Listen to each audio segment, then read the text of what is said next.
بسم اللہ الرحمن الرحیم۔ السلام علیکم ناظرین کرام، آج کی ویڈیو میں ہم آپ کو حضور نبی کریم صلی اللہ علیہ وسلم کی 5 اہم نصیحتوں کے متعلق آگاہ کریں گے۔ تو آئیے دیکھتے ہیں وہ کون سی نصیحتیں ہیں جو سرکار دو عالم صلی اللہ علیہ وسلم نے اپنی امت پر شفقت کرتے ہوئے ارشاد فرمائی ہیں۔ حدیث مبارکہ میں ہے، حضرت ابو ہریرہ رضی اللہ عنہ سے روایت ہے کہ رسول اللہ صلی اللہ علیہ وسلم نے ارشاد فرمایا، کون ہے جو مجھ سے یہ خاص باتیں سیکھ لے پھر وہ خود عمل کرے یا دوسرے باعمل لوگوں کو بتائے؟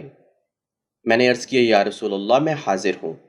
آپ صلی اللہ علیہ وسلم نے میرا ہاتھ اپنے دست مبارک میں لیا اور گن کر یہ 5 چیزیں ارشاد فرمائی۔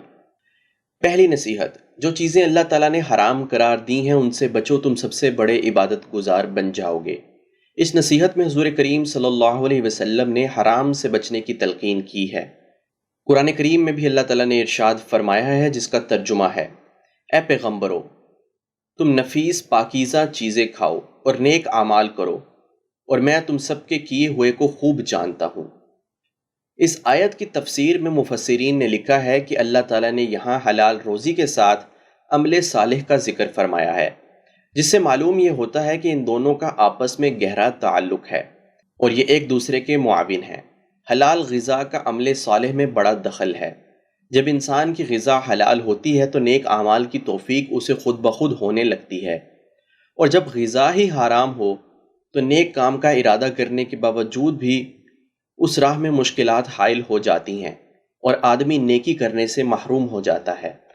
اسی طرح احادیث مبارکہ سے بھی معلوم ہوتا ہے کہ جس شخص کا کھانا پینا حرام ہو اسے دعاؤں کی قبولیت کی بھی آس نہیں لگانی چاہیے۔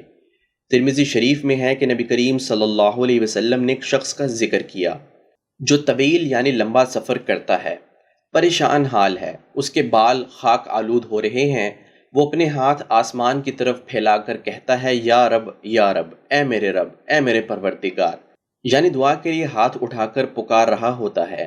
اس کی ظاہری حالت سے عاجزی نظر آتی ہے، قابل رحم شخص لگتا ہے۔ ایسی حالت میں اس کی دعا قبول ہونی چاہیے۔ قبولیت کے ظاہری اسباب بھی موجود ہیں، اور احادیث سے بھی معلوم ہوتا ہے کہ مسافروں کی دعا بھی رد نہیں ہوتی۔ اس سب کچھ کے باوجود آپ صلی اللہ علیہ وسلم فرماتے ہیں کہ اس کا حال یہ ہوتا ہے کہ کھانا اس کا حرام ہے، کپڑے اس کے حرام ہیں، اور جسم اس کا حرام روٹیوں سے پلا ہوا ہے۔ اب کس طرح ایسے شخص کی دعا قبول ہو؟ تو اس پہلی نصیحت سے یہ معلوم ہوتا ہے کہ جو شخص حرام چیزوں سے بچ جائے گا وہ عبادت گزار بن جائے گا۔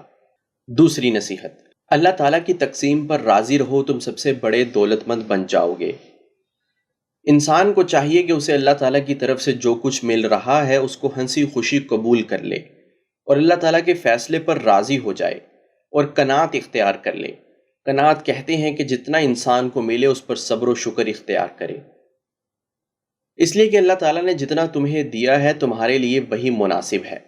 البتہ جائز اور حلال طریقوں سے کمانا منع نہیں ہے، لیکن کمانے کے بعد جو مل گیا اس پر خوش ہو جائے کہ ہاں میرا حق اتنا ہی تھا، جو مجھے میرے اللہ نے دے دیا یہی میرے لیے کافی ہے۔ اب اس سے زیادہ کی ہوس میں مبتلا ہو کر نہ تو میں خود کو پریشان کروں اور نہ دوسروں کو پریشان کروں۔ تو جو کچھ بھی انسان کو ملے اگر وہ اس پر راضی رہنا شروع ہو جائے تو وہ سب سے بڑا دولت مند بن جائے گا، کیونکہ اس میں کسی چیز کی بھی ہوس نہیں ہوگی۔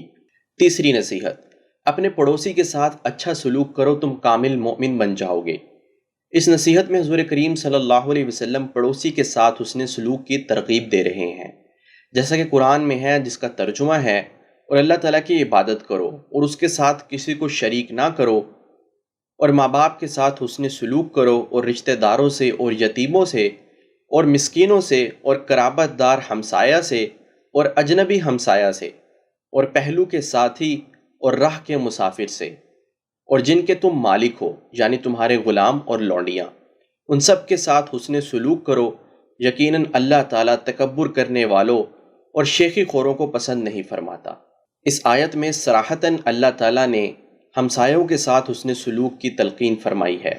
حضرت ابن عمر رضی اللہ عنہما سے روایت ہے کہ رسول اللہ صلی اللہ علیہ وسلم نے ارشاد فرمایا، مجھے جبرائیل علیہ السلام پڑوسی کے ساتھ حسن سلوک کی ہمیشہ وصیت کرتے رہے، یہاں تک کہ میں گمان کرنے لگا کہیں اسے وراثت میں شریک نہ ٹھہرا دے۔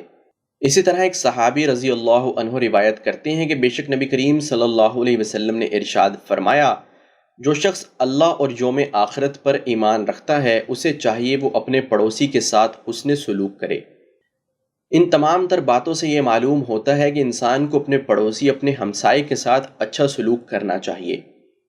جب پڑوسیوں کے ساتھ اچھا سلوک کرنے پر اتنا زور دیا جا رہا ہے تو انسان کو یہ خود محسوس کرنا چاہیے کہ اسے اپنے گھر والوں کے ساتھ کتنا اچھے طریقے سے رہنا چاہیے۔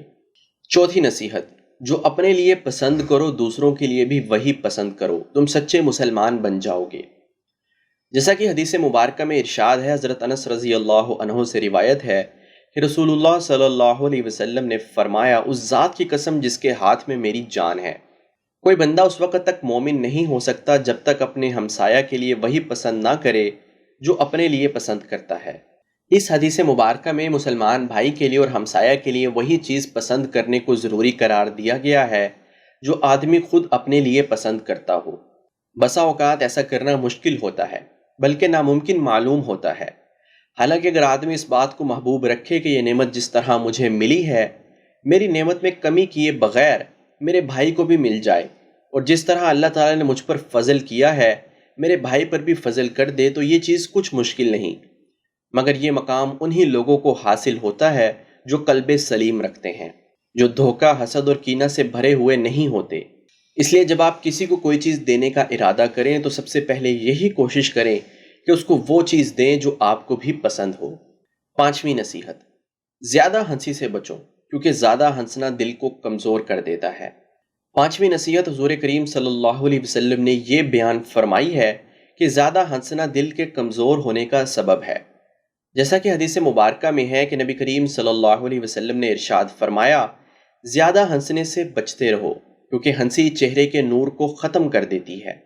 اسی طرح اللہ کی یاد سے غافل ہونا بھی دل کی سختی کا سبب ہے۔ ایسے ہی دل کی سختی کا ایک سبب پیٹ بھر کر کھانا بھی ہے۔ جی ہاں، پیٹ بھر کر کھانے سے جہاں عبادت میں سستی اور صحت خراب ہوتی ہے، وہیں اس کا ایک نقصان یہ بھی ہے کہ پیٹ بھر کر کھانا دل کو سخت کر دیتا ہے۔ ناظرین کرام، یہ 5 نصیحتیں نبی کریم صلی اللہ علیہ وسلم نے جو ارشاد فرمائی ہیں، ان پر عمل کرنے سے انسان کی دنیا اور آخرت سنور جاتی ہے، اس کو کامیابی ملتی ہے، اس کی زندگی مزید خوشگوار ہوتی ہے۔ جب انسان آپ صلی اللہ علیہ وسلم کی تمام تر نصیحتوں پر عمل کرنے والا بن جائے تو وہ اپنی زندگی میں سکون کو خود محسوس کرنے لگتا ہے، اور اللہ تعالیٰ کا فضل و کرم اس پر نازل ہونا شروع ہو جاتا ہے۔ آخر میں اللہ تعالیٰ سے دعا ہے کہ رب العالمین ہمیں ان سب نصائح اور ارشادات پر عمل کرنے کی توفیق عطا فرمائے۔ آمین ثم آمین۔